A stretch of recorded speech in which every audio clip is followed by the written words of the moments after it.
بسم اللہ الرحمن الرحیم۔ صدائے حق کشمیر نیوز کے ناظرین السلام علیکم۔ ناظرین، لاکھوں کی رقم بھی واپس مل گئی۔ دنیا کا ایک ایسا ملک جہاں پر کسی کی قیمتی چیز کبھی بھی گم نہیں ہو سکتی۔ ہمارے ملک میں اگر کسی انسان کا پرس یا کچھ اور گر جائے تو وہ پولیس سے یا حکام سے رابطہ کرنے کے بجائے مسجد جا کر یا مصلی بچھا کر دعا مانگنا شروع کر دیتا ہے۔ اس کی یہی دعا ہوتی ہے کہ اللہ تعالیٰ کسی کے دل میں رحم ڈال دے تاکہ اس کا گم شدہ سامان کسی فرشتے کے ہاتھ لگ جائے اور وہ اس کو واپس لوٹا دے۔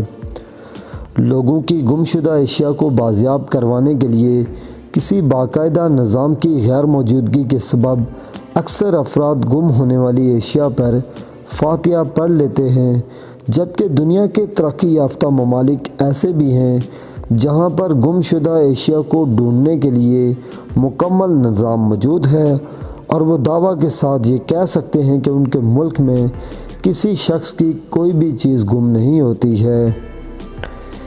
جاپان میں گم شدہ چیزوں کو سنبھالنے کا نظام۔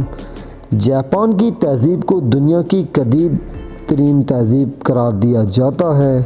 ان لوگوں کا یہ ماننا ہے کہ گم شدہ چیزوں کو اس کے مالک تک پہنچانے کا رواج ان کے ملک میں 1000 سال پرانا ہے، مگر آج کل کے جدید دور کے حساب سے جاپان والوں نے اس میں کافی تبدیلیاں کی ہیں اور اس کے مطابق انہوں نے جاپان کے شہر لوڈا باشی میں گم شدہ اشیاء کا ایک سینٹر بھی قائم کر رکھا ہے۔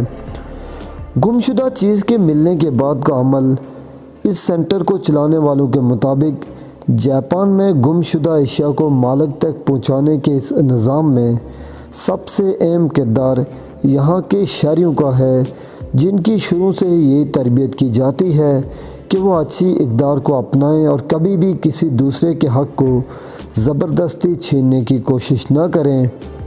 اسی اصول کے تحت اگر کسی جاپانی شہری کو کسی کی کوئی گری ہوئی چیز ملتی بھی ہے تو وہ اس کو پولیس کے حوالے کر دیتا ہے اور پولیس والے اس شے کو 1 ہفتے تک رکھتے ہیں۔ اگر اس کو لینے کے لیے کوئی نہیں آتا ہے تو وہ اس کو گم شدہ چیزوں کے سینٹر میں جمع کروا دیتے ہیں۔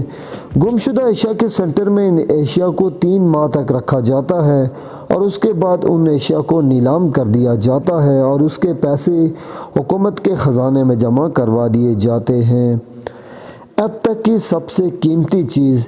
اس سینٹر کو چلانے والے افراد کا یہ کہنا ہے کہ ویسے تو سب سے زیادہ موبائل فون یا پرس ہی ان کے پاس لائے جاتے ہیں، جن کو یہ شناخت چیک کر کے اس کے مالک کے حوالے کر دیتے ہیں۔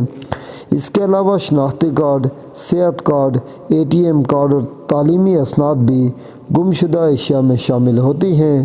تاہم اب تک کی سب سے قیمتی چیز جو انہوں نے اس کے مالک کو لٹائی ہے وہ کاغذ کے ایک تھیلے میں موجود 1 لاکھ جاپانی یان تھے، جو انہوں نے بحفاظت اس کے مالک کو لٹا دیے۔ سب سے عجیب گم شدہ چیز۔ سب سے عجیب گم شدہ چیز کے بارے میں ان کا بتانا تھا کہ وہ ایک نقلی دانتوں کا سیٹ تھا، جس کو دیکھ کر ان کو حیرت ہوئی کہ اس کا مالک اپنے دانتوں کے بغیر اپنے گھر کس طرح گیا ہوگا یا کچھ بھی کھانے پینے کے قابل ہوا ہوگا۔ گم شدہ اشیاء کو اس طرح سے بحفاظت مالک تک پہنچانے کے نظام کی کامیابی کا سارا کریڈٹ یہ لوگ اپنی اخلاقی تربیت کو دیتے ہیں، جہاں پر فرد میں یہ احساس ذمہ داری ہوتی ہے کہ دوسروں کی چیز کو خود لینے کے بجائے اس کے مالک تک پہنچانے میں مدد کی جائے۔ اللہ کرے ہمارے ملک میں بھی ایسا نظام قائم ہو سکے اور ہم بھی فخریہ طور پر دوسروں کے سامنے اپنی ایمانداری کا پرچار کر سکیں۔ آمین۔